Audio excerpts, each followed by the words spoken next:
संभल की निचली अदालत के लिए इससे ज्यादा शर्मनाक बात नहीं हो सकती थी जब सुप्रीम कोर्ट ने यह कहा कि अब आप और अधिक निर्णय ना लें, कोई और निर्णय ना लें। नंबर एक। नंबर दो, सर्वे की रिपोर्ट को सार्वजनिक ना किया जाए, उसे बंद लिफाफे में पेश किया जाए। सुप्रीम कोर्ट ने साथ ही जिस तरह से वहां शांति व्यवस्था जो है भंग हुई है, जिसके चलते कम से कम 5 लोगों की मौत हो गई संभल में, उसको लेकर भी चिंता जाहिर की। सुप्रीम कोर्ट ने कहा कि शांति बहाल होनी चाहिए। आज सुप्रीम कोर्ट ने निचली अदालत, याद कीजिएगा दोस्तों, संभल की शाही जामा मस्जिद में सर्वे को लेकर जज साहब यानी आदित्य सिंह जो हैं वो एक फैसला सुना देते हैं सिर्फ 2 घंटे में। दिलचस्प बात यह है कि जब वो सर्वे का यह फैसला सुनाते हैं सिर्फ 2 घंटे में, तो दूसरा पक्ष वहां मौजूद ही नहीं होता है। सुप्रीम कोर्ट ने निचली अदालत के इस फैसले पर सवाल खड़े किए, मगर जिस तलखी की हम उम्मीद कर रहे थे, जिन सख्त शब्दों की हम उम्मीद कर रहे थे, वो नदारद थे, वो पूरी तरह से गायब थे। आज मैं सुप्रीम कोर्ट ने क्या कहा वो मैं आपको बतलाने वाला हूं, उसके लिए बस थोड़ा सा इंतजार कीजिए। मगर कुछ सवाल आपके सामने रखना चाहता हूं। सुप्रीम कोर्ट के सामने प्रार्थना स्थल अधिनियम 1991 यानी प्लेसेस ऑफ वर्शिप एक्ट 1991 की नजीर है, उसकी मिसाल है। याद कीजिएगा, जब राम मंदिर पर 5 जजों की खंडपीठ ने फैसला सुनाया था, तब इस प्लेसेस ऑफ वर्शिप एक्ट 1991 का जिक्र किया गया था और यह कहा गया था कि जो प्लेसेस ऑफ वर्शिप एक्ट 1991 है वो राम मंदिर या जो बाबरी मामला है उस पर लागू नहीं होता, मगर अन्य सभी धार्मिक स्थलों पर यह लागू होता है। मगर फिर उन 5 जजों में से एक पूर्व chief justice of India D Y Chandrachud Gyanvapi मामले में अपना फैसला देते हुए कहते हैं और सर्वे की इजाजत दे देते हैं, प्लेसेस ऑफ वर्शिप एक्ट 1991 की अनदेखी करते हुए, उसकी धज्जियां उड़ाते हुए। तो आज जो सुप्रीम कोर्ट ने फैसला दिया है, एक बहुत ही विनम्र सवाल मैं माननीय chief justice of India Sanjeev Khanna से पूछना चाहूंगा। आपके सामने प्लेसेस ऑफ वर्शिप एक्ट 1991 की मिसाल है। कायदे से सुप्रीम कोर्ट को एक सीधा फैसला सुनाना चाहिए था और आप जानते हैं वो क्या है, मगर नहीं, वो यहां पर तालमेल बिठा रहे हैं, बैलेंस बिठा रहे हैं। और यह स्वाभाविक भी है क्योंकि आप जानते हैं कि संभल में हिंसा हो गई है, 5 लोगों की मौत हो गई है। आज भी जुमे की नमाज के आसपास वहां जबरदस्त तनाव था। तो मैं सुप्रीम कोर्ट की इस मजबूरी और इस धर्म संकट को समझ सकता हूं, मगर ये दोहरे मापदंड, इसकी तरफ कई लोगों का ध्यान जा रहा है। वो ये सवाल जरूर उठा रहे हैं क्योंकि देखिए होता क्या है, अभी 2 ही दिन पहले की बात है, सुप्रीम कोर्ट के सामने एक याचिका आती है और वो याचिका क्या है कि चुनाव जो है वो बैलेट पेपर से कराए जाएं, ईवीएम से ना कराए जाएं। सुप्रीम कोर्ट उस याचिका को खारिज कर देती है यह ताना मारते हुए कि जब आप हार जाते हैं तब आपको ईवीएम की याद आती है, मगर जब आप जीत जाते हैं तब आपको ईवीएम गलत नहीं लगता। अब इस बयान पर गौर कीजिएगा दोस्तों, यह अपने आप में एक राजनीतिक बयान ज्यादा लगता है क्योंकि आप जानते हैं इसी तरह के बयान भारतीय जनता पार्टी देती है। खैर मैं उस पर ज्यादा टिप्पणी नहीं करूंगा, मगर आज का जो मुद्दा है, आज का जो जरूरी मुद्दा है, वो है संभल शाही जामा मस्जिद वाला मामला। सुप्रीम कोर्ट ने तलखी अपनाई है, निचली अदालत का जो फैसला था उससे असहमति जतलाई है, हालांकि सख्त शब्दों का इस्तेमाल उन्होंने नहीं किया है। फैसला क्या है दोस्तों, आपके स्क्रीन पर सबसे बड़ी बात, supreme court asks Sambhal court to defer hearing on Shahi Jama Masjid survey, यानी कि शाही जामा मस्जिद सर्वे की जो रिपोर्ट है उसे स्थगित कर दे और इस सर्वे को सार्वजनिक ना किया जाए। सरल शब्दों में आपके स्क्रीन पर सुप्रीम कोर्ट ने शुक्रवार को उत्तर प्रदेश के संभल में ट्रायल कोर्ट से कहा कि वो शाही जामा मस्जिद के सर्वेक्षण के अपने आदेश के बाद अब कोई और कार्रवाई ना करे, कोई और आदेश जारी नहीं करे। एक एक शब्द पर गौर कीजिएगा दोस्तों, जो सुप्रीम कोर्ट ने अपना आदेश जारी किया है। साथ ही कुछ देर बाद मैं आपको बतलाऊंगा कि संभल के अंदर हालात कितने तनावपूर्ण है। सबसे पहले अदालत में हुआ क्या, एक एक पंक्ति आपके स्क्रीन पर। संभल हिंसा मामले में सुप्रीम कोर्ट में सुनवाई हुई। सुप्रीम कोर्ट ने निचली अदालत को कोई भी निर्णय ना लेने का आदेश दिया। सुप्रीम कोर्ट ने साफ कहा कि शांति व्यवस्था कायम रहनी चाहिए और इलाके में प्रशासन शांति बहाल करे। सुप्रीम कोर्ट ने याचिकाकर्ता को हाईकोर्ट जाने का निर्देश दिया है। कोर्ट ने कहा कि इस मामले में निचली अदालत के आदेश पर कुछ आपत्तियां हैं। हाईकोर्ट की इजाजत के बिना कोई एक्शन ना हो। कोर्ट ने याचिकाकर्ता से यह भी पूछा कि आप हाईकोर्ट क्यों नहीं गए। अब यहां पर एक सवाल जरूर उठता है, क्या सुप्रीम कोर्ट यहां सख्ती से प्लेसेस ऑफ वर्शिप एक्ट 1991 का हवाला देते हुए अपनी तरफ से कोई फरमान जारी नहीं कर सकता था? याचिकाकर्ता को कहा जा रहा है कि आप हाईकोर्ट जाइए, और कई जो लीगल जानकार हैं, कानून के जानकार हैं, इस दोहरे मापदंड की तरफ अक्सर ध्यान खींचते हैं। इसके अलावा सुप्रीम कोर्ट ने अपने आदेश में क्या कहा, आपकी स्क्रीन पर। सुप्रीम कोर्ट ने सील बंद लिफाफे में कोर्ट कमिश्नर को सर्वे की रिपोर्ट सौंपने को कहा है। सुप्रीम कोर्ट ने अपने आदेश में कहा कि जब तक मामला हाईकोर्ट के समक्ष लिस्ट नहीं हो जाता, तब तक कोई भी आगे की कार्रवाई पारित नहीं की जाएगी, आदेश के अनुसार होगी। कोर्ट ने कहा, हमने मामले के गुण दोष पर कोई राय व्यक्त नहीं की है। 6 जनवरी को मामले पर फिर से सुनवाई होगी। हालांकि कोर्ट ने कहा, आवश्यकता पड़ने पर दोनों पक्ष आवेदन दे सकते हैं। आज मैं उम्मीद कर रहा था कि निचली अदालत के जो जज थे, यानी आदित्य सिंह जी, जिन्होंने बहुत ही त्वरित अंदाज में सर्वे के आदेश दे दिए थे, और उसके बाद आप जानते हैं क्या माहौल था, किस तरह से एएसआई की टीम जा रही थी और जय श्री राम के नारे लग रहे थे। इन तमाम चीजों के बाद हम ये उम्मीद कर रहे थे कि इन तमाम मुद्दों पर सुप्रीम कोर्ट की तरफ से कोई टिप्पणी होगी। सुप्रीम कोर्ट ने इस पर कुछ बहुत ज्यादा टिप्पणियां नहीं की। उसने कहीं ना कहीं अपने आदेश पर फोकस किया, जो आपके सामने है। बहरहाल इस वक्त प्रशासन के सामने सबसे बड़ी चुनौती है, संभल के अंदर क्या हालात है।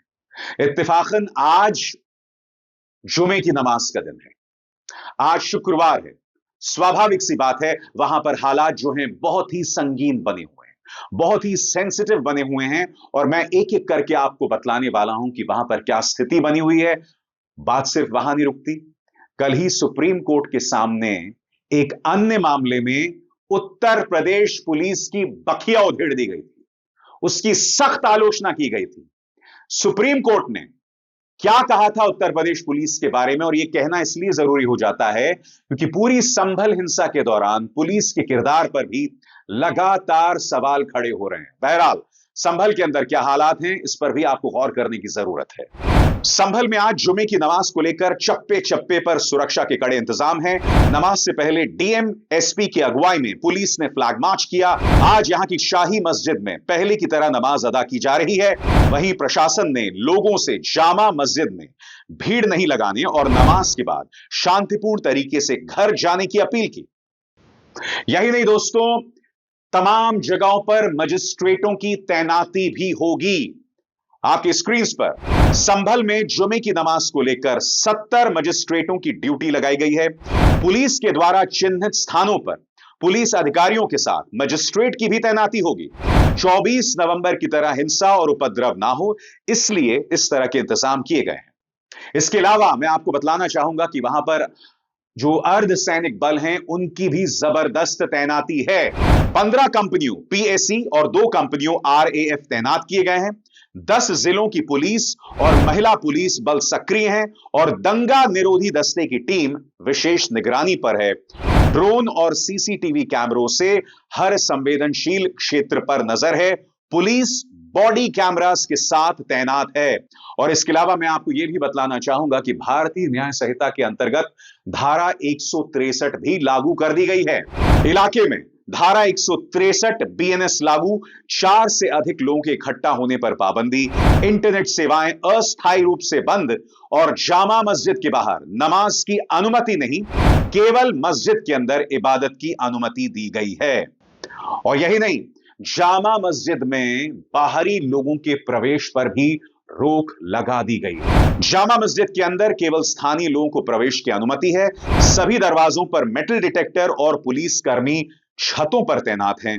असामाजिक तत्वों पर कार्रवाई की गई है। 50 से अधिक संदिग्ध लोगों को हिरासत में लिया गया है। यही नहीं दोस्तों, मैं आपको यह भी बतलाना चाहूंगा कि हाल ही में जो हिंसा हुई थी उत्तर प्रदेश ने, उसके भी जांच के आदेश दे दिए हैं। मगर आज मैं मुख्यमंत्री आदित्यनाथ से एक सवाल पूछना चाहता हूं। आपने ये जो तमाम कार्रवाइयां की हैं, जिसका जिक्र मैंने अभी अभी किया, वो बहुत बेहतरीन है और इसकी तारीफ की जानी चाहिए। मगर एक बात बताइए, जब सर्वे कराया जा रहा था, जब एएसआई की टीम वहां पहुंच रही थी, उसके आसपास जो हालात थे, उस पर आप काबू क्यों नहीं पा पाए? क्योंकि देखिए, सर्वे का आदेश एक अदालत ने दिया था, और जब एक अदालत आदेश देता है तो प्रशासन को गंभीर हो जाना चाहिए। क्या वजह है कि इतनी बड़ी तादाद में वहां पर हिंसा हो गई, इतने बड़े पैमाने पर वहां हिंसा हो गई? यह सवाल तो प्रशासन से ही किया जाएगा ना। और यह सवाल प्रशासन से इसलिए किया जाएगा क्योंकि मैं आपको याद दिलाना चाहूंगा कि बहराइच हिंसा में क्या हुआ था। दुर्गा पूजा को लेकर वहां से यात्रा जा रही थी, एक व्यक्ति मस्जिद की छत पर चढ़कर वहां पर भगवा जो है लगाता है और जो मुसलमानों का झंडा है उसे हटा देता है, उसकी मौत हो जाती है। बात वहां नहीं रुकती है, दैनिक भास्कर की रिपोर्ट सामने उभर कर आती है जिसमें पता चलता है कि दंगाइयों को पुलिस ने छूट दे रखी थी और दंगाई ये कह रहे थे कि अगर हमें 2 घंटे से ज्यादा की छूट मिलती तो हम पूरे महाराजगंज में आग लगा सकते थे। इसलिए पुलिस पर सवाल किए जा रहे हैं। आज जुमे की नमाज के दौरान जब आपने ये तमाम इंतजामात किए, तो क्या यह आपका फर्ज नहीं बनता था कि जब अदालत ने उस दिन आदेश दिया था, तब भी आप पहले से ही फील्डिंग रखते, तब भी आप पहले से माहौल बनाकर रखते? 5 लोगों की मौत शायद नहीं होती, और उसको लेकर अब भी असमंजस बना हुआ है। इसीलिए दोस्तों, कल सुप्रीम कोर्ट ने उत्तर प्रदेश पुलिस को कड़ी फटकार लगाई है। मामला है कथित गैंगस्टर अनुराग दुबे का, क्योंकि अनुराग दुबे पुलिस के कहने के बावजूद नहीं जा रहे पूछताछ के लिए। उन्हें डर इस बात का है कि अगर वो जाएंगे तो पुलिस उन पर एक और केस लगा देगी। सुप्रीम कोर्ट ने इसी पर टिप्पणी की है, और क्या कहा है इस पर भी आपको गौर करना पड़ेगा। सबसे पहले दोस्तों, इस खबर को देखिए। उत्तर प्रदेश पुलिस सत्ता का आनंद ले रही है, संवेदनशील बनने की जरूरत। अगर आप जूम इन करें तो कार्रवाई के तरीके से सुप्रीम कोर्ट नाराज, कहा पुलिस खतरनाक क्षेत्र में प्रवेश कर रही है, आरोपी को जांच में शामिल करें, यदि गिरफ्तार किया तो कठोर आदेश पारित होंगे। यह अपने आप में उत्तर प्रदेश के लिए शर्मिंदगी वाला मामला है कि आप सत्ता का सुख भोग रहे हैं। कोई व्यक्ति जो आपके पास जांच के लिए आता है, आप उसे अन्य केसेस में फंसा देते हैं। ऐसे में यह जो टिप्पणी की गई है वो खासे मायने रखती है, और इसी को जोड़िए जो संभल में हिंसा हुई है, या बाराबंकी और बहराइच में जिस तरह के सांप्रदायिक तनाव हुआ था। मैं आपको बतलाना चाहता हूं कि गुरुवार को सुप्रीम कोर्ट ने इस मामले में क्या कहा। सुप्रीम कोर्ट ने गुरुवार को कहा कि सत्ता का आनंद ले रही उत्तर प्रदेश पुलिस को संवेदनशील होने की जरूरत है। शीर्ष अदालत ने कथित गैंगस्टर अनुराग दुबे की गिरफ्तारी पर रोक लगाते हुए यह तल्ख टिप्पणी की और कहा कि यदि अदालत की अनुमति के बगैर दुबे को छुआ भी तो ऐसा आदेश पारित करेंगे कि पुलिस वाले उसे जिंदगी भर याद रखेंगे। इतना सख्त होना पड़ रहा है सुप्रीम कोर्ट को क्योंकि उत्तर प्रदेश पुलिस की जो महानता है उसका प्रचार प्रसार दुनिया भर में हो रहा है दोस्तों। इसके अलावा सुप्रीम कोर्ट ने क्या कहा, इस पर भी गौर कीजिए। जस्टिस सूर्यकांत और उज्जवल भुइयां की पीठ ने कथित गैंगस्टर अनुराग दुबे की अग्रिम जमानत याचिका पर सुनवाई के दौरान उत्तर प्रदेश पुलिस की कार्यशैली पर कड़ी नाराजगी जाहिर की है। जस्टिस सूर्यकांत ने कहा कि उत्तर प्रदेश पुलिस खतरनाक क्षेत्र में प्रवेश कर रही है। उन्होंने कहा कि तथ्यों से जाहिर है कि याचिकाकर्ता दुबे पुलिस के सामने जांच में शामिल होने के लिए इसलिए पेश नहीं हो रहे थे क्योंकि उसे डर था कि उसके खिलाफ कोई अन्य मामला भी दर्ज ना कर लिया जाए। सुप्रीम कोर्ट ने कहा कि याचिकाकर्ता दुबे पुलिस के सामने पेश नहीं हुआ क्योंकि उसे पता है कि आप यानी उत्तर प्रदेश पुलिस एक और झूठा मामला दर्ज कर लेंगे और उसे गिरफ्तार कर लेंगे। इसके बाद दोस्तों, सुप्रीम कोर्ट ने उत्तर प्रदेश के डीजीपी को कहा है कि हमारी बात ध्यान से सुनिए, अगर आपने एक और कठोर आदेश दुबे के खिलाफ जारी किया तो हम ऐसा आदेश सुनाएंगे कि आप जिंदगी भर याद रखेंगे। इससे ज्यादा फटकार और क्या हो सकती है दोस्तों। इससे पता चल रहा है कि उत्तर प्रदेश में कानून का क्या निजाम है। जब सुप्रीम कोर्ट इस तरह की भाषा में उत्तर प्रदेश पुलिस के खिलाफ टिप्पणी करती है, जब संभल की एक अदालत के फैसले पर इस तरह से सुप्रीम कोर्ट अपनी असहमति जाहिर करती है, हालांकि जो आदेश जारी किया जाता है उस पर भी कुछ सवालात हैं, खासतौर से प्लेसेस ऑफ वर्शिप एक्ट 1991 को लेकर। तो यह सब बतला रहा है कि संगोल युग में राम राज्य कैसे चल रहा है। अभिसार शर्मा को दीजिए इजाजत। नमस्कार। स्वतंत्र और आजाद पत्रकारिता का समर्थन कीजिए, सच में मेरा साथी बनिए। बहुत आसान है दोस्तों, इस ज्वाइन बटन को दबाइए और आपके सामने आएंगे ये 3 विकल्प, इनमें से एक चुनिए और सच के इस सफर में मेरा साथी बनिए।